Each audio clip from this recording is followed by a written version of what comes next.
Looking for a perfect shop for your pasalubong? Online pasalubong is here for you. Delicacies, souvenirs.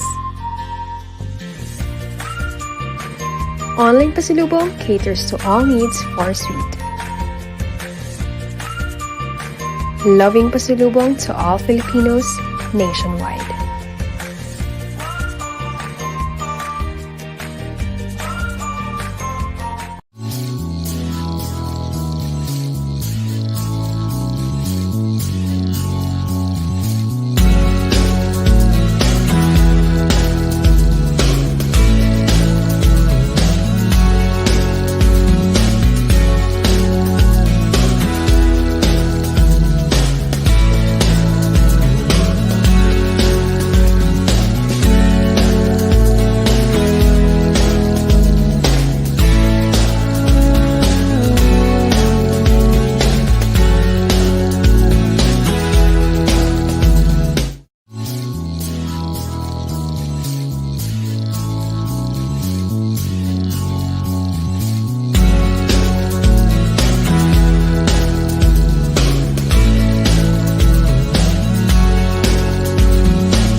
Looking for a perfect shop for your pasalubong?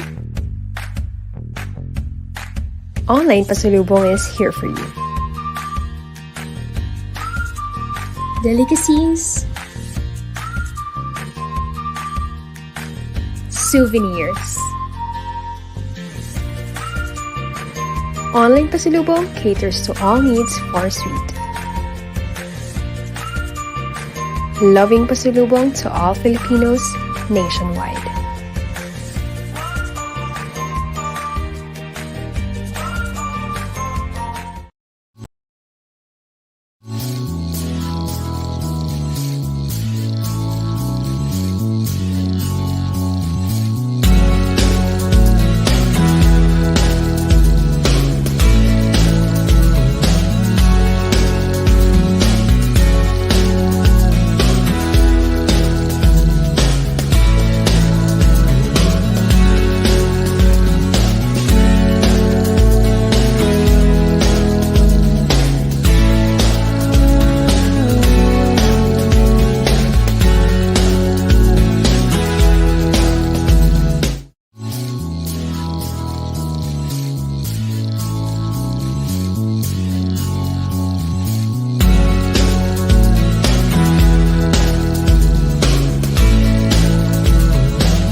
Isang napakagandang gabi po sa inyong lahat. Welcome to the 43rd episode of Travel Talks by Philippine Travel Expo. I hope you're all doing well and I especially hope you're all healthy and safe. But before we start, we'd like to introduce ourselves first. I am Chanel Balignasay. Along with me is, My name is Vince Ladion. and we'll be your host for today's event. To begin, I'd like to express my gratitude to everyone who attended the last on-site travel expo event at Vista Mall Taguig. And yesterday, our Tugigaraw wedding and travel expo also kicked off at SM Center Tugigaraw downtown. And special thanks to our special partners, Star Studios Digital Networks and ecot.ph. Make sure to catch our exhibits in Tugigaraw up until tomorrow, September 18. Last but not the least, we would like to express our gratitude to our guest speaker this afternoon and of course to our live viewers on Facebook page and YouTube channel. Ayan. So to our Facebook and YouTube live audience, please remember to like and share our page and subscribe to our YouTube account, as well as offer your heart reactions and comments to show your gratitude and support to everyone who helped in making this event possible. So again, we encourage everyone to react, share, leave a comment to our FB live as well as in our YouTube live para maraming matuto and makuwang tips regarding po sa talk ngayon. So ito, meron daw sinabi dito, watching from QC from Daniel Kenji Maraya. And watching from QC po, galing po kay Johara Padilla.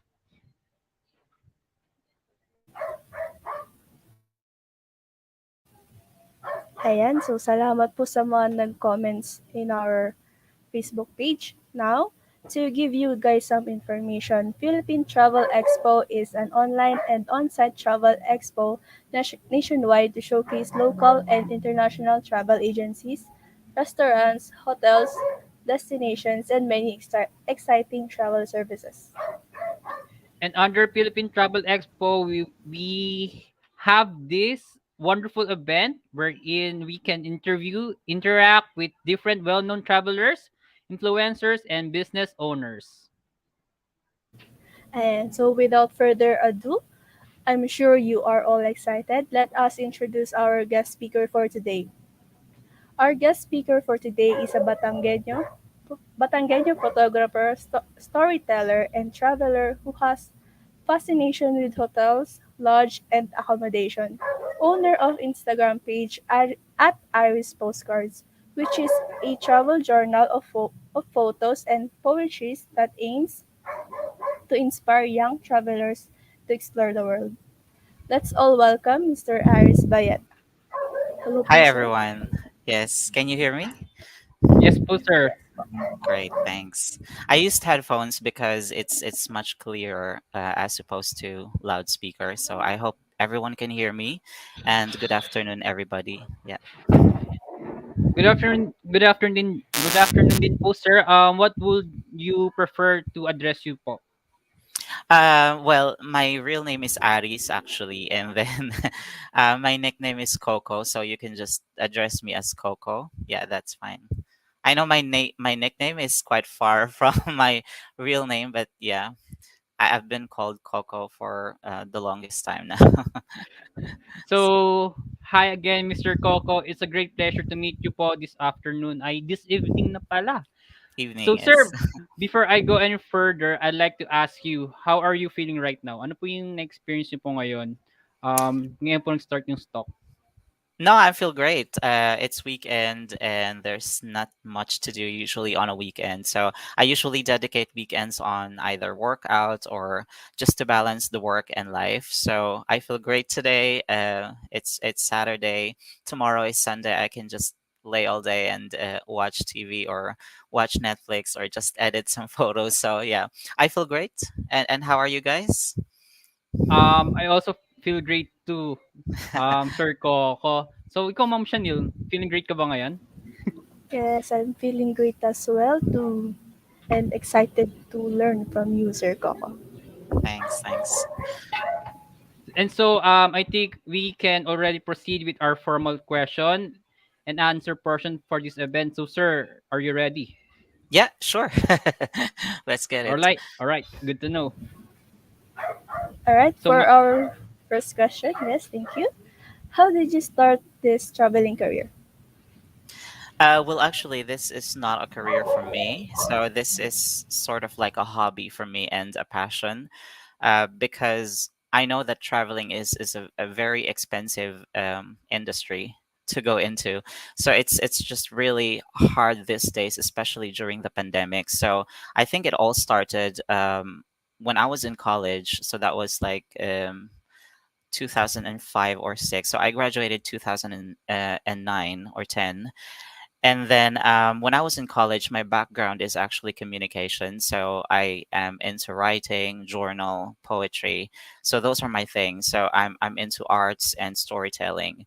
And I think way back then, travel is not too much popular because way back before there's no Instagram, there's not much social media presence. So I think it all started when the social media boomed. I think it was sometime in 2013 onwards, and I feel like whenever I look into social media, and that's actually like a powerful tool for us to view the other side of the world. And we weren't introduced to that side of the world when there was no social media, and that's when my fascination to travel began. So I think when I look at pictures like, oh, okay, this is how Europe looks like, or this is how United States look like, this is how even the local islands look like. So without the social media, we were just confined into Google and just searching for images. But with the popularization of social media, I think it's when it started. Yeah. So my passion began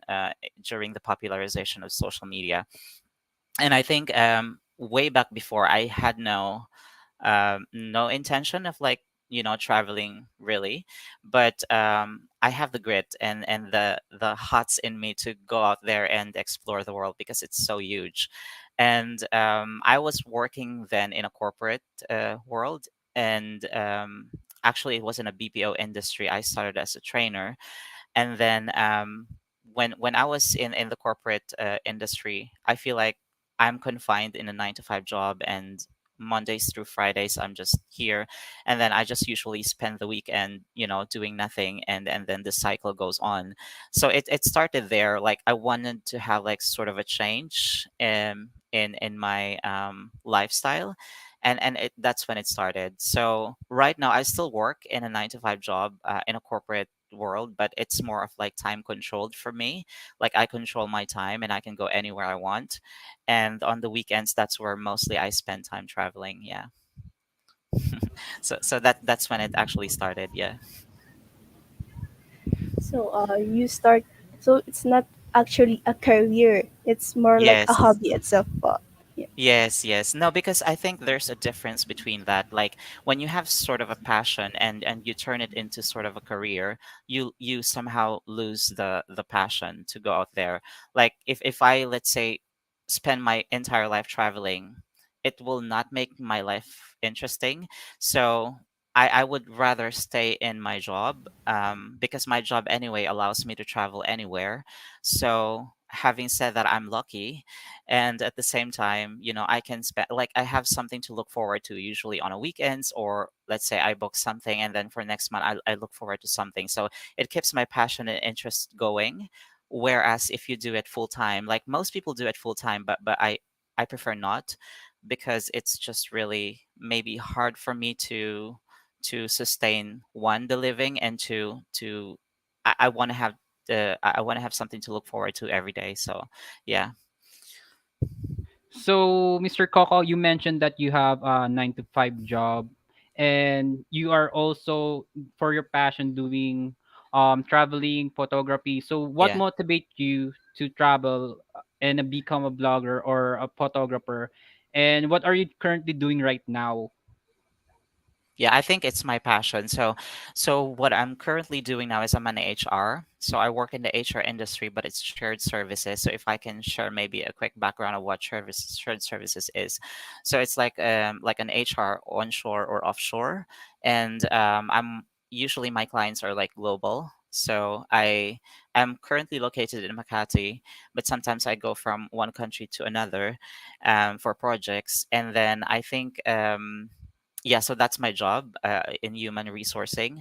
And my traveling, I would say my motivation to travel is, yeah, again, that's one, my interest.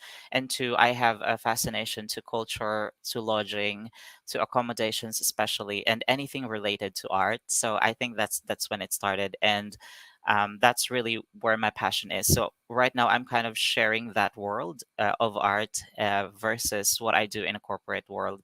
And that's quite interesting. And I think maybe one thing I could say is, it's just really difficult, at least for me, to make traveling like a full-time career, because one, it's just difficult to locate where you're going, and two, it's just hard for like, especially these days where you don't have any assurance. Kailangan mo ng settlement at some point, and you need something like a home to call. So yeah, I think that's what I can share. Yeah. So, what do you call this? You like I'm sorry. So Yeah. for the next question, Yes. how do you define the word travel? Eh, Yeah. So for me kasi, well, travel is a very broad concept. Um, like if I'm right now, let's say, staying in my place and I go to one place, like it could be nearby, it could be far away, and you would consider it travel. So for me, traveling is like, experiencing new culture, seeing new places, experiencing it on my own, and having a picture of like a different scenery compared to what I have been seeing all along. And again, the world is really huge. Like if you look at the map and you see the land and the ocean, it's just really huge. So I think our life is not enough for you to visit all of the places and experience it really, because most people, I think, they just go to places, they experience it 3 to 5 nights or 3 to 5 days, and then just say, yes, I have traveled. But they just went there for pictures, or they just went there for, like, there's no interaction. So for me, travel is more on interacting to the local people. You experience the food. You relax a little bit. You don't go on itinerary for the entire, I don't know, week. You also have time to relax and really experience the place. So I think that's how I define travel. Yeah. Wow, that's what one wonderful answer, Sir Coco.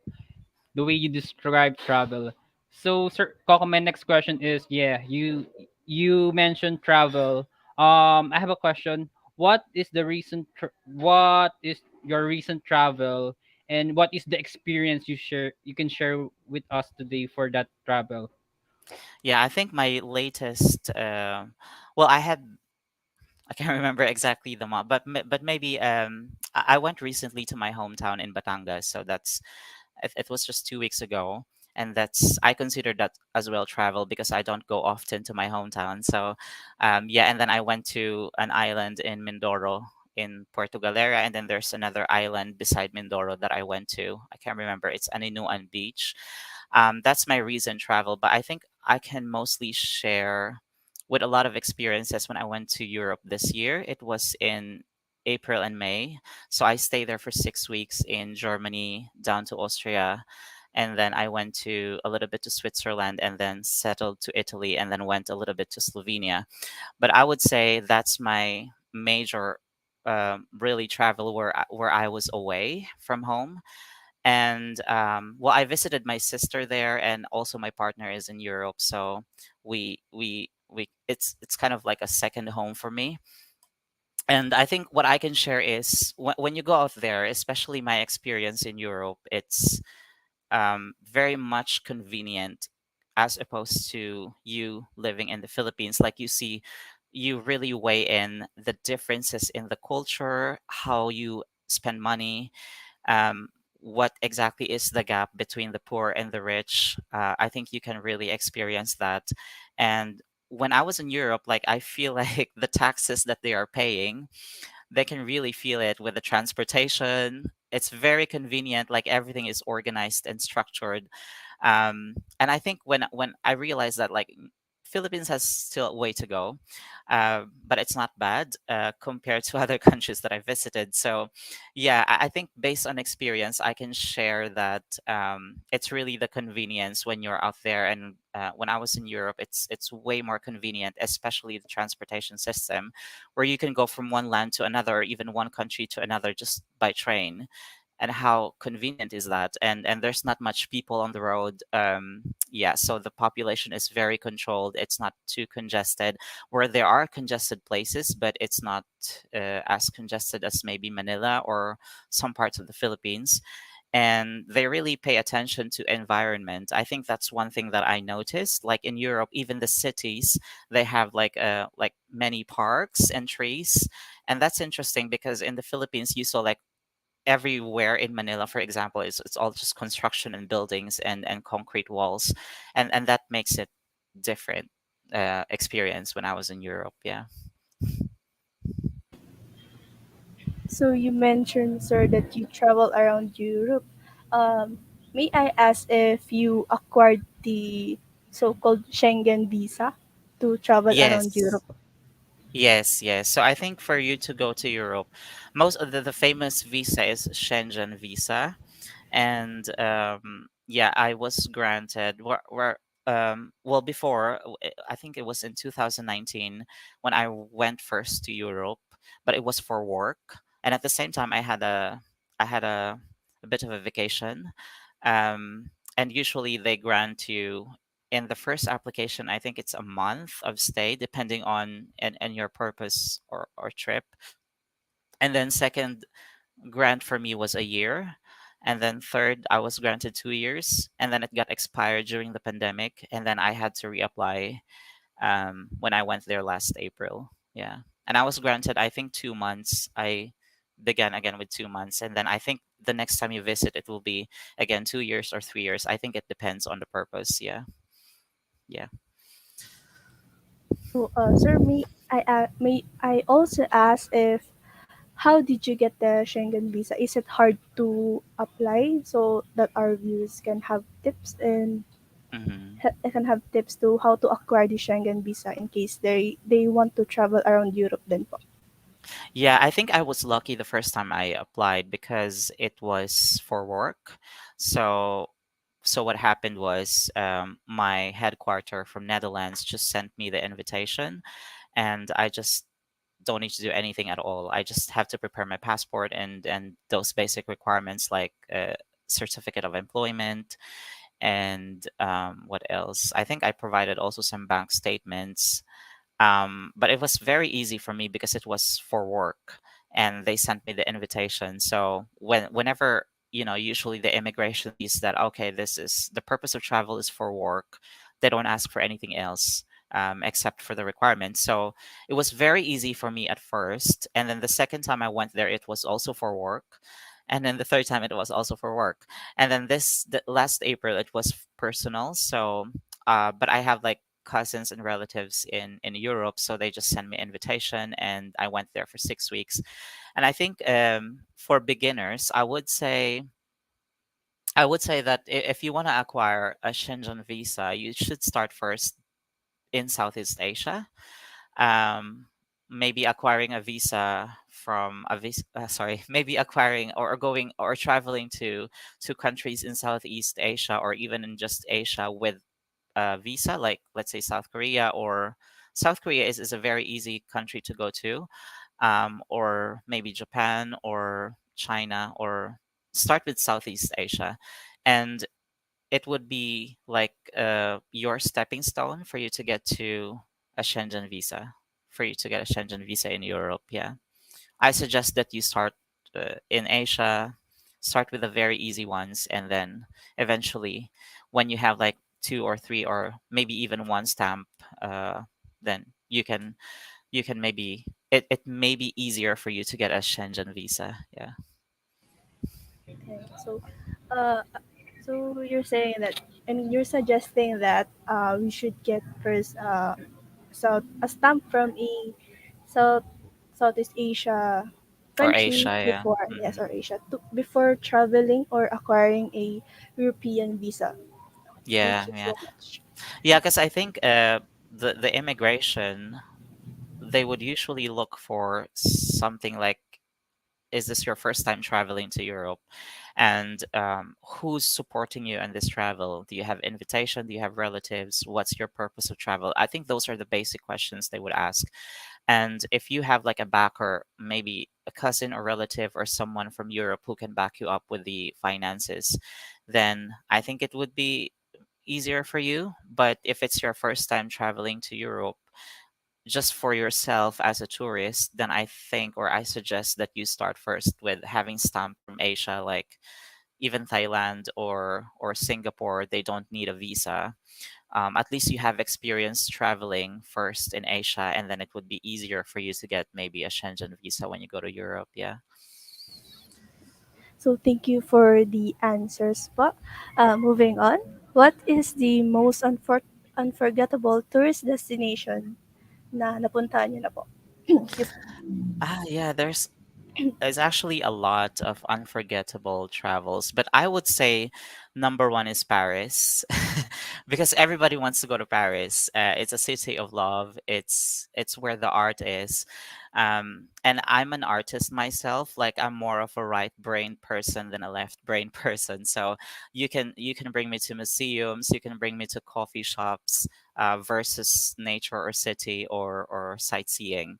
So I would rather go to those places. And I think when I went to Paris, I was surprised a bit in the beginning, because I traveled from, I think it was Belgium, going to Paris via train. And um, I hopped off the train, and I was surprised because the environment is kind of dirty. So it's very, I don't know how do I position it in a way that it's respectful still. But I would say hindi siya ganun kaganda as what you see in the picture on the outside of Paris. Yeah, I would say. So it was like a city full of immigrants as well. And then I hopped on the train to go to the city center of the Paris, and I was surprised because it's the trains are very dirty, and um, may mga minsan may namamalimos, tas may mga nagre-read ng Bible, and that's not the picture. I mean, I have nothing against it, but that's not the picture that I had in mind when I was imagining Paris. And then I was surprised that when I get to the city center, that's when the magic happened, because Paris as one is like a mixture or a fusion of many different cultures. And then when I went to the city center itself, that's when, yeah, the magic happened. I see the Eiffel Tower, I see the parks, I see the museums and architecture. It's very very beautiful. I would say there's a lot of tourists too, but it's very open. So there's a lot of places to hang out with, and coffee shops, canals, museum, art shops. It's a lot. And pag nakita mo ng umilaw yung Eiffel Tower, maiiyak ka na lang. Because it's like everyone's dream to go to Paris. It's very beautiful and romantic, I would say. Yeah. So I think that's one of the most impressive and memorable travel I had. Sir, may I ask if sa ano naman po, sa local po, do you have Mhm. anything in mind po ba yung Yes. unforgettable po sa Philippines? Yes, I think I would say besides my hometown in Batangas, because I grew up in Batangas, and it's very for me it's homey. It's a home for me. But besides Batangas, I would say Siargao. I stayed in Siargao in, it was pandemic. It was 2021 of I stayed there for 4 months.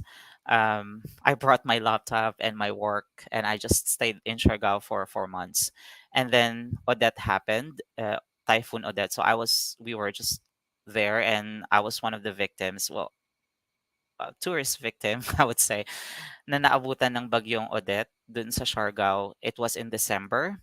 And we spent Christmas, and then we went back to Manila via rescue airplane. So I stayed there for September. it was September, October, November, December. Yeah, so for 4 months. We went there September, and then I had my work with me. I had my laptop. I have all my gears and camera and all of that, and it was memorable for me because the people are very easy to go with, and there's a lot of like when you say Siargao, it's just all about ocean and nature, and yung mga variety ng accommodations that they have, it's a very eye candy to me because I'm really fascinated with accommodation, lodging, and hotels. And when I went to Siargao, I wasn't expecting anything, but it was very aesthetic. The way the houses are built, it's very aesthetic. The food, it's very fresh. There's a lot of seafood, and people are very, very accommodating and welcoming and hospitable. And the ocean is just there. So, alam mo yon. So, wala kang issue at all. I think my only issue then was signal because for those of you who want to go to Siargao, I think it's just really hard to find like a good spot where you can work properly. Medyo mahirap yung signal talaga sa Siargao. In General Luna, that's the, I think, yung pinakasikat sa Siargao is yung kahabaan ng General Luna eh. Tapos pag nandun ka sa General Luna, there are many dead spots. Tapos meron lang good spots. Kasi I think there are just 2 or 3 antenna of Globe or Smart there. Tapos if there's many tourists, nag-aagawan sila ng bandwidth. So, yun yung isa sa na-experience ko. But it was challenging, but I survived 4 months working there. Tapos, ano pa ba? Hopping one accommodation to another, sending emails to hotels as well. So it was a fun experience for me. And I think what's different in Siargao is available ang ocean for everybody. Like you see other islands in the Philippines like Bohol, where kung nandito yung resort ko, tas katapat ko yung dagat na to, bawal kang pumasok, di ba? Di ba ganun sa ibang probinsya? Whereas sa Siargao, yung buong dagat ay sa'yo. So, pwede kang pumasok lang sa mga resort tas tumagos ka lang papuntang dagat, that's fine. Yung gano'n, yun yung kaibahan ng Siargao. So, marami kang places na mapupuntahan and good spots for pictures or videos na hindi mo kailangang mag-check-in sa mga hotels na katapat ng dagat.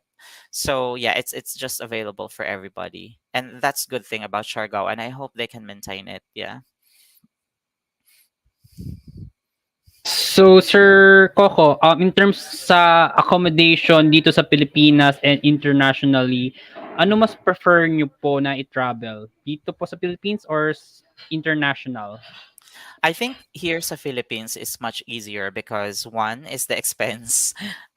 International kasi is when you convert peso to euro or to USD, lugi ka, talo ka, 'di ba? So, kailangan mo talaga ng extra budget when you go abroad unless you have accommodation to stay with na free or X deals, something like that. But in the Philippines, marami ka kasing options eh. So, in the Philippines, meron tayong mga low budget, merong mid-range, merong luxury. So, you can really select, and I think it's very handy kapag nasa Philippines ka kasi when you go to one place and then you stayed in a place at tas kinapos ka sa budget, marami kang malalapitan. Pwedeng ganon. Your family is just one text away. Whereas if you're in Europe or in other countries, it's hard. Kailangan planado lahat, even the budget. So I think I would say Philippines is still better when it comes to accommodation, but in terms of style, experience, I would still say Europe has one of the best accommodations in the world. And but Philippines is not far behind. You see like a lot of Instagramic places in the Philippines na talagang magaganda pati yung interior. Kasi ako kapag nagta-travel ako and then I look for accommodation or lodging, I usually prefer the art, yung convenience and ambience nung pinagsistayan ko. I don't really consider budget, but I'm after convenience. Makakatulog ba ako ng ayos? Is there enough space for me to breathe? Is there enough privacy for me? Yung mga ganon. Ganon yung mga considerations ko. And then I usually check reviews. Hindi mo naman kailangan, kasi meron namang accommodation na hindi sobrang mahal na it's still cozy to stay with. So it's just a matter of, looking at Instagram, looking at social media, tapos looking at reviews. I suggest also that you become a member of booking.com as early as now, even if hindi ka magta-travel. Kasi usually if you book in booking.com, meron siyang extra points where you gain certain level, and sometimes you get discounts. Like if let's say I book a lot of accommodations using booking.com versus someone who has no experience in booking.com, magkaiba yung makikita naming presyo minsan. So, same place pero magkaiba yung presyo kasi booking.com acknowledges that sa kanila ako nagbo-book lagi. So, sometimes I get discounts, or when you say, yung level is called Genius Booker, or kung sa kanila ka lagi nagbo-book, medyo lower yung costing. So, yung mga ganon. So, aralin mo lang yung mga ganong style. Yeah. So yun, meron po ba kayong ano, gustong i-travel ngayon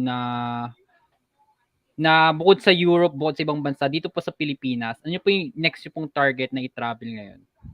Yes. I think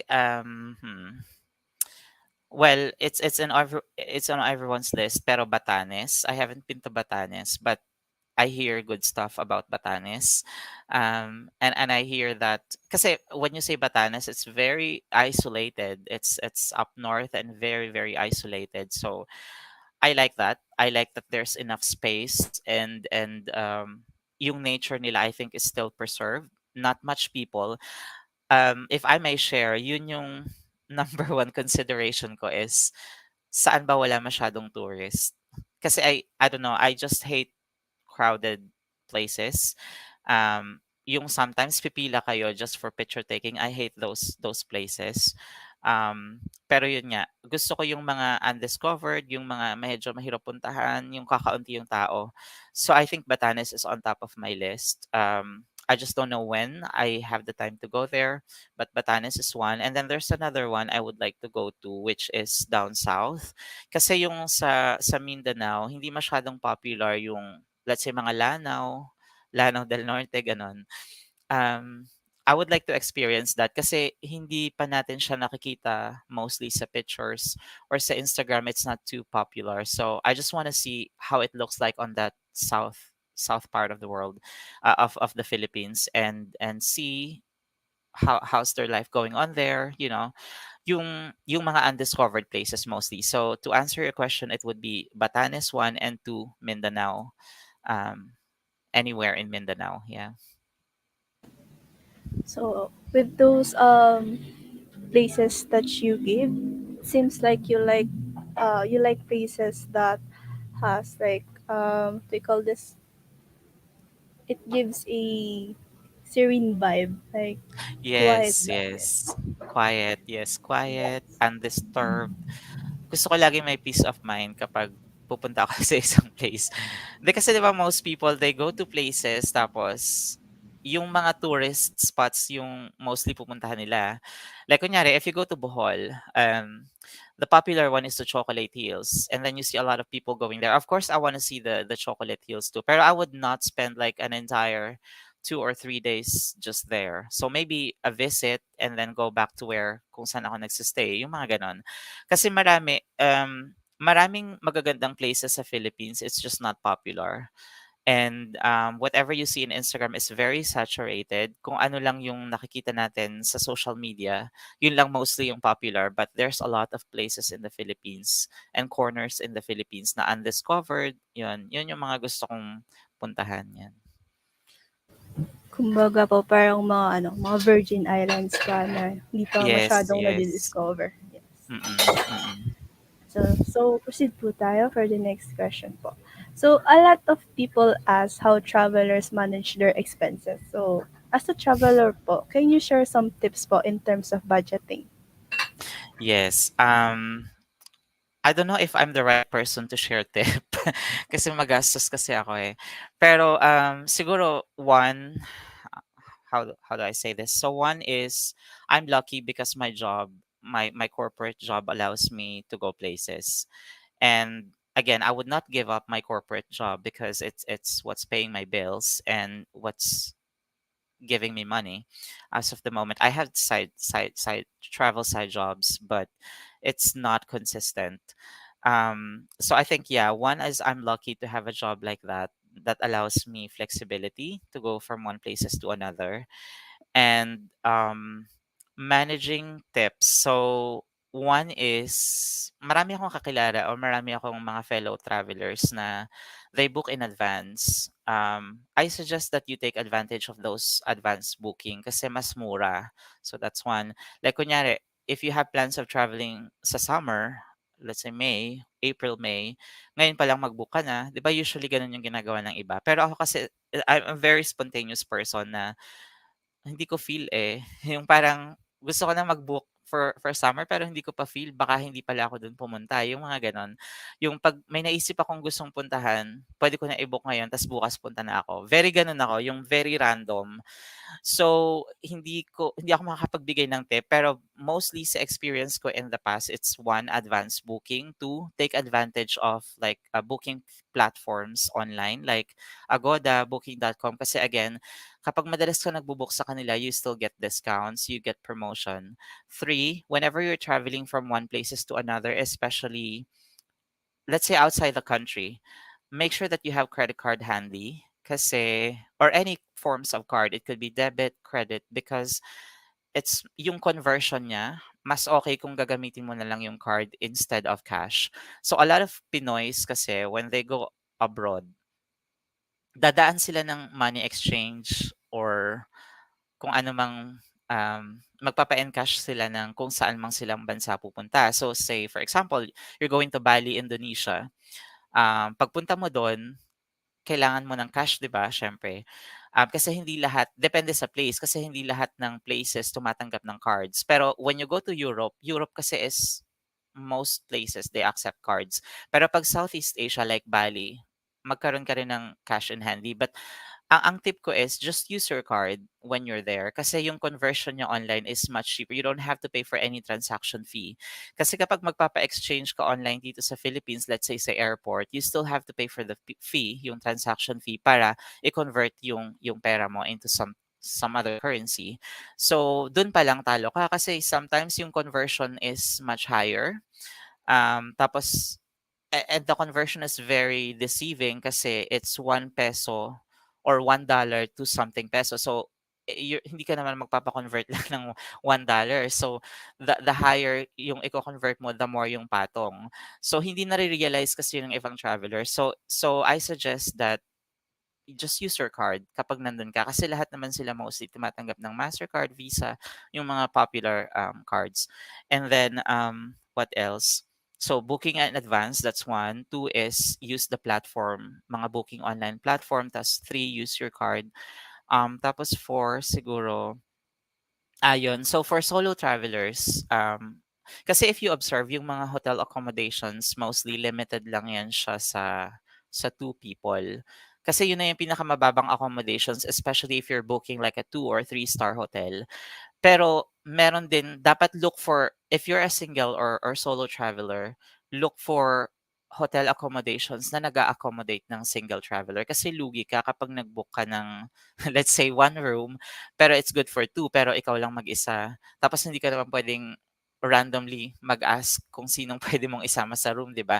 So maraming maraming mga ganong options. So aralin mo lang 'yan online kasi marami namang platform na nagbibigay no'n. Let's say sa booking.com or Airbnb, you can select, let's say if you're a solo traveler or how many individuals are traveling, yung mga gano'n. So, aralin mo lang 'yan and then, marami namang tawag dito, dorms. Yung may option ka kasi as a solo traveler. So, again, iba-iba naman kasi yung level na hinahanap natin when it comes to accommodation. It's either ang consideration mo is budget, then you can go for let's say a dorm or ano bang tawag sa hostel, yung mga gano'n na puwedeng sharing or bed space, yun yung mga hanapin mo. But if you're after convenience, you can go with mid-range. Pwede kang mag-book ng hotel for two, but you prefer it na ikaw lang. So yung mga ganon. And then luxury, ganon. Kung gusto mong mag-spend ng just maybe I don't know, an entire day just relaxing, you can opt to book one night luxury and then go to dorm after that. Yung mga ganun.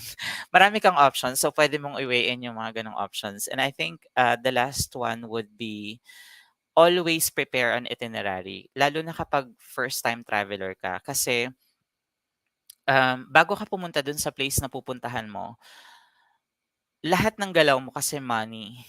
So, kailangan planado yung itinerary mo. The advantage of having an itinerary is kapag pumunta ka sa immigration, mas at i-present mo yung itinerary mo, no other questions. Na parang, ito yung gagawin ko, day 1, day 2, day 3. And then as much as possible, follow that itinerary. Kasi yung bawat galaw mo habang wala ka sa bansa mo is pera. And then if you don't know where to go, then wala kang magagawa dun sa travel mo. So, dapat in advance, aralin mo na yung country or yung city na pupuntahan mo and then jot down. Isulat mo talaga sa papel kung ano yung mga gusto mong puntahan. Tapos search Google Map kung ano yung location niya. Ano ba yung ideal sequence ng itinerary ko? Kasi minsan, gusto kong pumunta sa lugar na 'to pero nasa north, tapos day 2 dito ka sa south, tapos day 3 balik ka sa north. So yung pabalik-balik mo na gano'n, it costs money. So dapat parang planado ka na, okay yung location na 'to puwede ko siyang tuhugin in 1 day. So dito lang ako. So you can save money. And then, maybe if I can also share, when I was in Europe,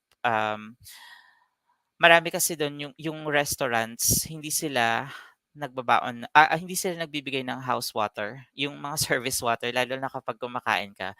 So, I think advisable if you have yung handy na water bottle lagi.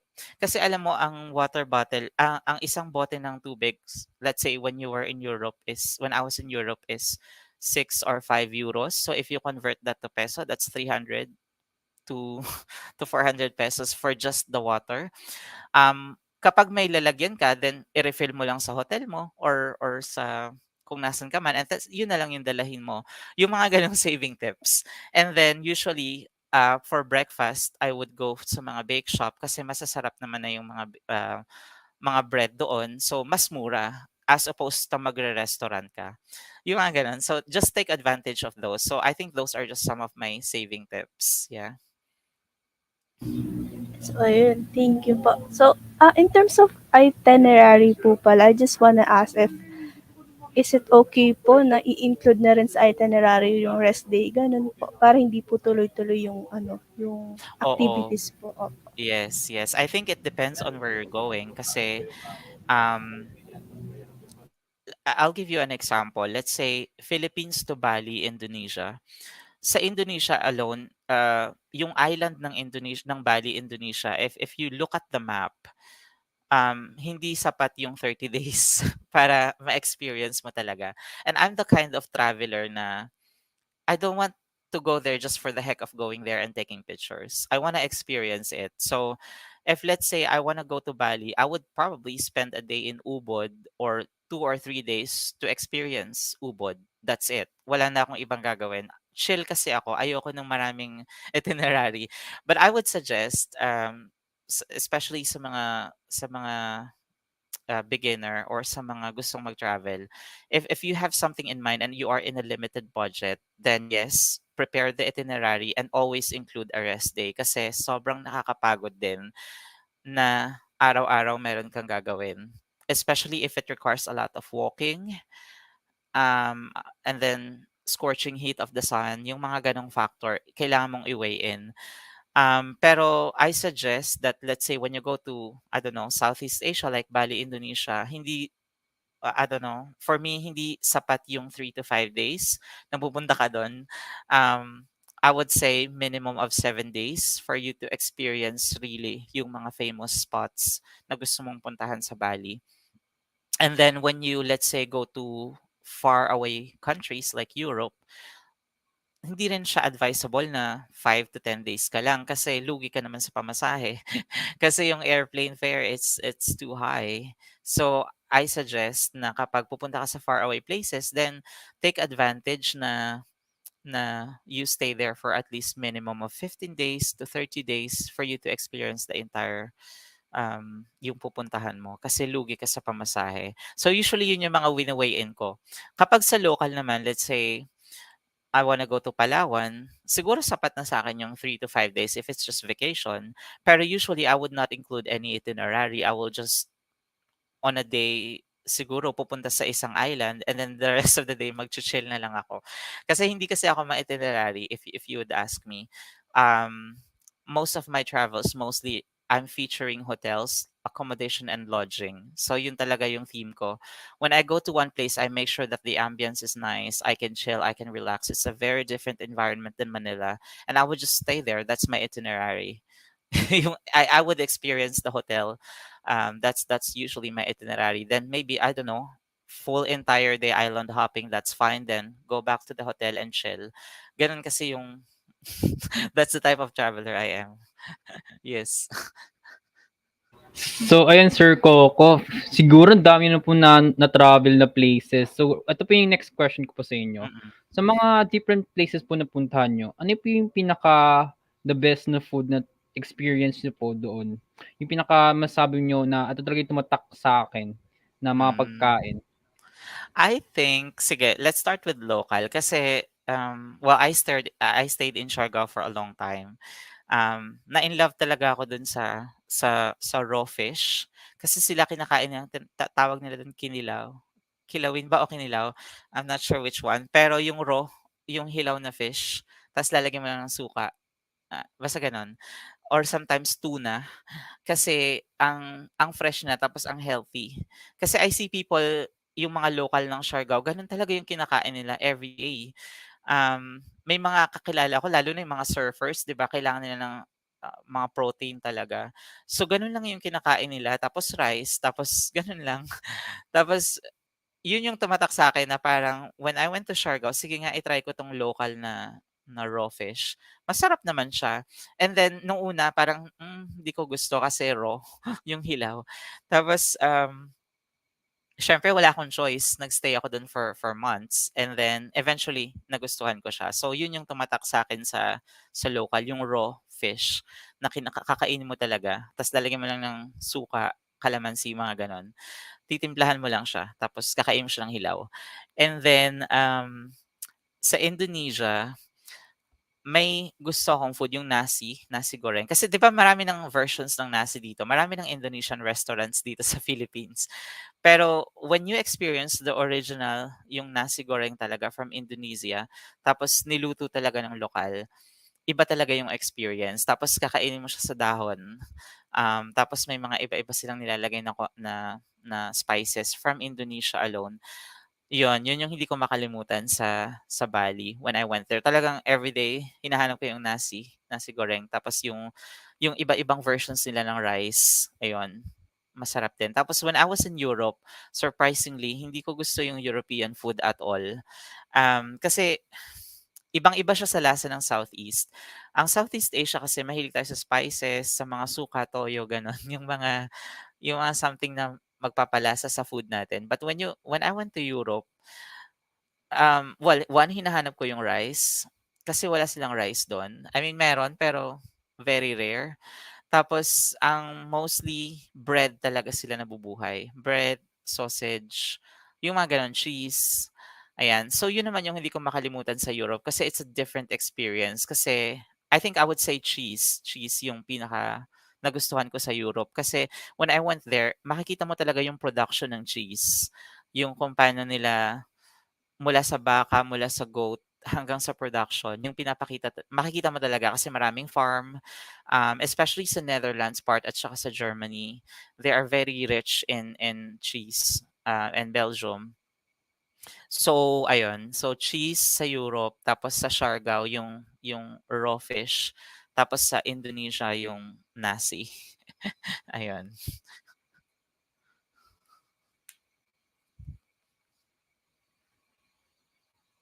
And grabe Sir Coco, ang dami nyo palang napuntahang places and experience na different kinds of food. Medyo actually medyo naiinggit nga ako, eh. So yun, Ma'am Chanel, may question ka pa ba? So, and among those food po, let's say, may pinaka-favorite po ba kayo dun na nabanggit? Um, Ako kasi, hindi ako mahilig sa food, to be honest. Kailangan ko lang kumain kasi siyempre we need energy. But whenever I travel to places, I'm not after food. Ewan ko, hindi talaga ako mahilig sa food. I eat, I experience the food, pero I'm not really into food per se. I just need it. So I wouldn't say favorite, pero yung siguro hindi ko makalimutan is when I went to Europe, cheese talaga. Kasi nung bumalik ako sa Philippines, ang dami kong binaon na cheese, iba't ibang uri ng cheese, iba't ibang year old ng cheese. Tapos ang ginagawa namin dito sa Philippines with my friends is, alam mo yung ginagawa mo siyang, yung may toothpick ka, tapos kakainin mo lang siya habang nagkukwentuhan kayo. Yung as in cheese talaga, kakainin mo lang siyang gano'n. Hindi mo siya ipapalaman, hindi mo siya basta yun, favorite ko cheese, any variety of cheese, kaya ko siyang kainin in one sitting, yung isang slice ng gano'n. I like cheese, yun. Pero hindi ako mahilig sa food talaga in general. Again, when I travel, kumakain ako, I experience the local food, pero I'm not there for the food mostly. Yeah. So, kumbaga, sir, you're there for the experience itself po, no? Tsaka yung Oo. place. Yeah, but I would try. I would try. Hindi lang ako mahilig sa pagkain in general. I see, I see. So, kung cheese po yung hilig niyo, edi ano po kayo, no? Yung, kumbaga, yung nagte-trend before, yung charcuterie board po ba yun? Yung cheese board Oo, something? yun. Yan. Ay sorry, not cutler. Hirap I don't kasi know what you French. call it. Oo, pero Yung, I see what you mean. Just may pretzel and yes, then may mga, ang tawag dun? Shucks. charcuterie It's not board. on top of my head. Oo, yun. Oo, mahilig kami sa I ganun ng can mga friends pronounce ko. it. Oo. Tapos may iba-iba kayong cheese sa board. Tapos Yes. may bread, may pretzel, yung ganun. Mm. So, yung mga may cold cuts pa po sa side. Yes. So, ano po, ibang topic naman po, sa mga Yeah. tao po, how do you deal with different cultures po? I mean, paano niyo po Ah, sila pinapakasanamahan? Kasi I think sa Filipinos wala tayong problema kasi we know Filipinos are very hospitable. Like I think everywhere you go in the Philippines, medyo welcoming ang mga Filipino, happy, they are very happy people. Despite the tragedies that we've been through, siguro happy people in general ang mga Filipinos. So I don't have issues whenever I go to local places. But when I went to Europe and Middle East and other parts of Southeast Asia, I think kailangan mo ding aralin talaga. Kasi for example, sa Europe, they are very liberated. They are very concerned with privacy. So you would experience in a train, di ba dito sa Philippines, mag-MRT ka or mag-LRT ka, ang ingay, yung nagkukwentuhan yung mga tao, they are happy. But when you hop in the train, say sa Europe, they have their own privacy. Yung minsan iba nagbabasa ng books or newspaper or don't talk to them. Yung parang respect their privacy, respect their silence. It's very quiet when you go into um when you hop in the train. Siguro whenever I go to places, especially outside the country, inaaral ko yung you read a little bit kung how they approach things, how is it like to be there, ano yung nature ng mga tao. Kasi sa Europe, they are very liberated. They are not loud. Well, I think depende sa city na pupuntahan mo, but majority of them are very liberated. Tapos straightforward. Kapag bibili ka, sabihin mo lang, gano'n. Wala nang pasikot-sikot, gano'n. Tapos hindi uso sa kanila yung tawaran. Lalo na kapag bibili ka, 'di ba, sa Philippines, tatawadan mo pwede. Sa kanila, no bargaining. Kung ano yung price, yun lang. If you can't afford it, don't buy it. Something like that. Um, Tapos, ano pa ba? So yun, aaralin mo lang kung saang bansa ka pupunta. Maybe I would give an example in France. People are, paano ko ba sasabihin? I would with respect, they are not what I was expecting na very friendly. 'Di ba? Yung accent nila kasi is friendly eh. When you listen to French language, 'di ba parang ang friendly, ang fun. Pero French people are not really approachable for me kasi they don't speak English that much. So when you're in France, you have to adapt. Hindi ka dapat think English kasi ayaw nila ng English, especially the old generation. Yung may makikita ka mga vendor on the street or sa mga bake shop, and if they don't speak English, wag mong ipipilit. So ang gawin mo, ganun, gesture. You want that, ganun. Tapos you pay. Pero if you say English, they wouldn't. If they say that, then if they do that, then it means don't attempt to speak English anymore. Hindi sila English centered. And then it's very hard to approach French people. And good thing I have friends na kasama ko that time who can speak French. So yeah, it's an advantage. And then when I went to Italy naman, it's a complete reverse. Kasi sa Italy, very friendly talaga yung mga tao. They are very loud. Um, Tapos yung conversation nila, as in aabot ng ilang metro yung ang lakas ng boses nila, and they are very romantic people. That's what I like about Italy. So my sister is married to an Italian, and when I went there, as in nakilala ko yung buong family, yung friends of friends, tapos parang you're just one big family. They are very welcoming. They have a nice, beautiful culture in Italy. So I like Italy in that sense, better than the other countries in Europe na na-experience ko. So yun. So siguro it depends on the country that you're going to answer your question. So maybe just read a little bit about the background of the country, where the people are coming from, kasi usually sensitive din sila. And then you have to also understand na nung nasa Europe ako, may mga off topics tayo. So kunyari, you don't talk about um, Adolf Hitler, mga ganong sensitive topics. You don't talk too much about politics kasi baka mag-trigger yun ng emotions minsan sa kausap mo. We know that Germany is very famous for World War, ganon. So yun yung mga off topic na kailangan mong iwasan when you're there. Regardless kung sinong kasama mo. So mga ganun lang tips, yun.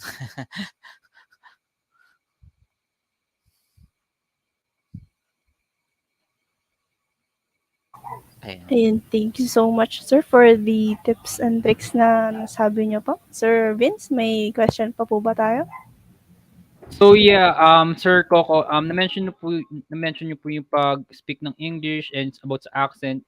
So lately napansin po namin na ang ganda ng accent ng English niyo po. Ano po ba 'yan? Result po ba 'yan sa pag-travel niyo or um ito po yung first language niyo, yung English? Gusto No, rin po no. namin malaman.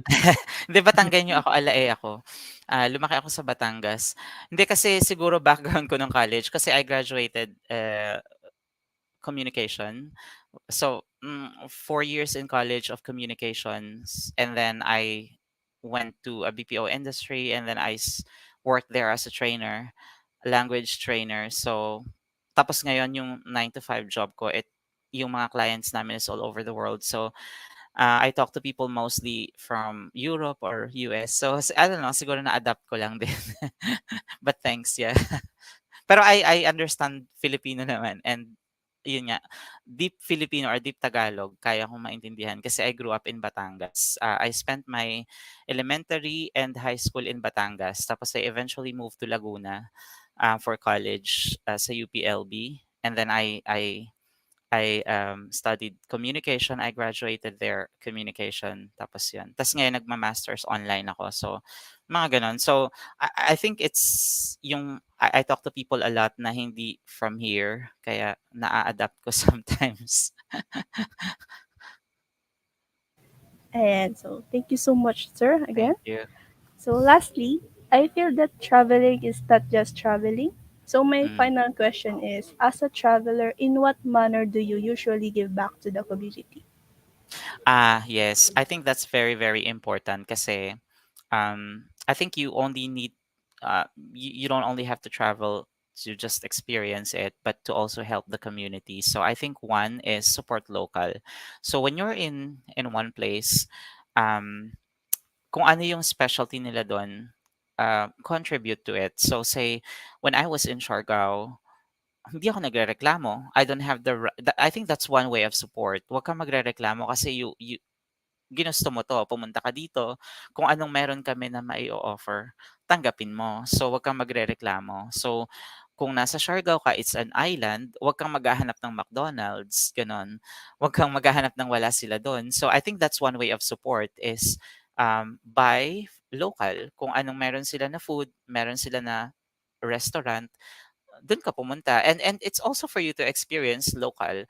And by experiencing local, you're paying them and the economy is going in the area. So I think that's one. Support local, be it food, souvenirs, items, anything, just support local. Tapos when you're also there, look for some, I think sa Siargao, meron sila laging mga drives, like donation drives, yung mga naglilinis ng ocean, mga gano'n. You know, yung it's also a good experience because kapag nagpunta ka sa mga gano'ng lugar tapos just participate on those drives if you can. Especially kapag magse-stay ka do'n ng long term kasi you would also benefit from it. So yan, so that's one, support local, and two, participate on any programs or drives that they have in the community. Tapos international, well, one, you are already contributing by paying your airfares. so I can't tell much kapag international, and I think it's also wala ka kasing choice kasi you have to buy you have to buy their goods and services and restaurants. You have to experience it and you have to pay. So I would say by just going internationally, you're already contributing to the economy. So I can tell more about local, where you can just support local, participate in any drives, or look for any organizations that do yung mga causes, good causes. Yeah. So, ayun, thank you, Sir Coco. And alam po namin lahat na kailangan po natin support yung local and Yes. mag-contribute din tayo sa society na hindi lang para sa atin, kundi para din sa iba. So, Sir, thank you Hmm. po sa very informative and engaging answers niyo po, Sir. Mr. Coco. Yeah. So, thank you, Mr. Coco, for sharing some of your valuable time with us today and providing us with wonderful stories, tips, and inspiring insight, especially on traveling. But we're Yeah. not finished yet. Let's have a short commercial break for a while. Thank you, sir.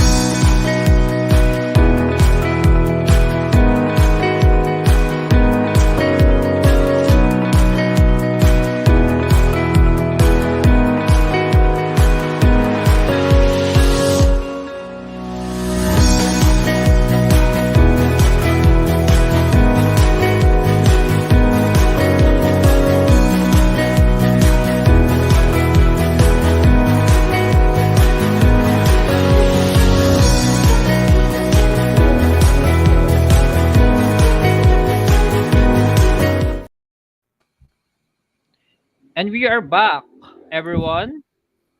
I hope our audience took notes and more importantly, learn from today's speaker. Thank you so much for taking time to be our special guest speaker this evening, Mr. Coco. We are really honored to learn new things from you. I hope that you enjoyed our event, and as a gesture of our gratitude, you'll receive an e-certificate from us.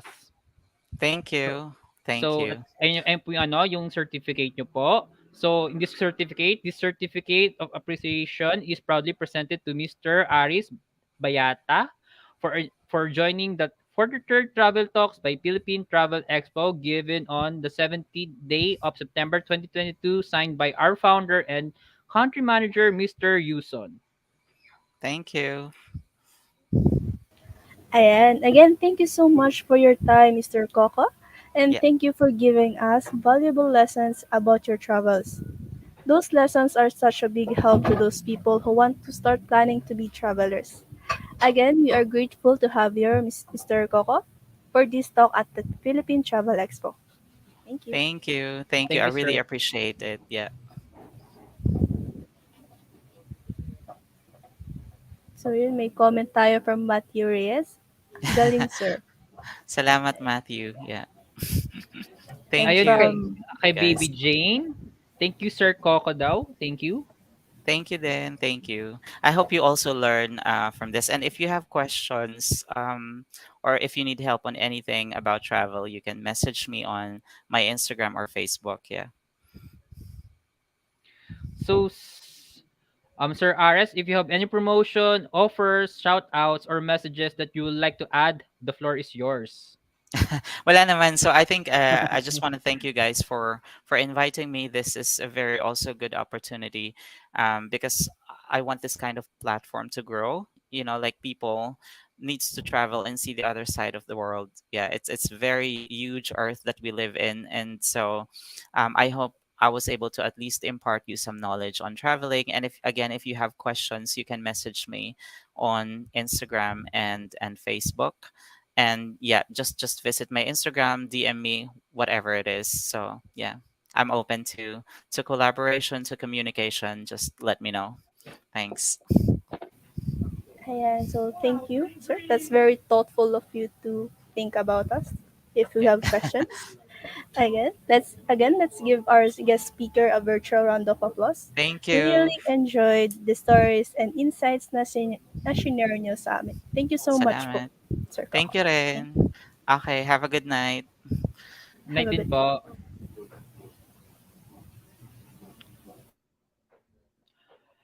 And that was Mr. Aris Bayate. Now, please support our Tugigaraw Wedding and Travel Expo at SM Center Downtown Tugigaraw happening on September 16 to 18, 2022 and Dipolog Wedding and Travel Expo happening this September 23 to 25. See you there. Now, let's give a thanks to our generous sponsors. Wedding Suppliers Association of the Philippines Incorporated, Accounting Portal Philippines, Alabang Real Estate Directory, Mobile Palenque, MedResults Medical Services, Philippine Workshops, OnlinePasulubong.com, Philippine Hotels Directory, and Philippine Virtual Expo. So on behalf of the entire team of the Philippine Travel Expo, kila Sir TJ, Sir John, Ma'am Ann, Sir Joseph, Sir Christian, Ma'am Marianette, Ma'am Baby Jane, and others, maging sa tech team na nakasama natin, we would also like to express our deep gratitude to our guest speaker, Sir Coco, for participating at today's Travel Talks. We appreciate you taking the time and effort to respond to our invitation to participate in this event.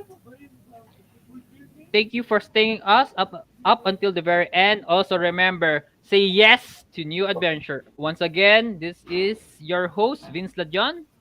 And Chinil Balignasay, thank you, stay safe, and may God bless our country. Bye. Looking for a perfect shop for your pasalubong? Online Pasalubong is here for you.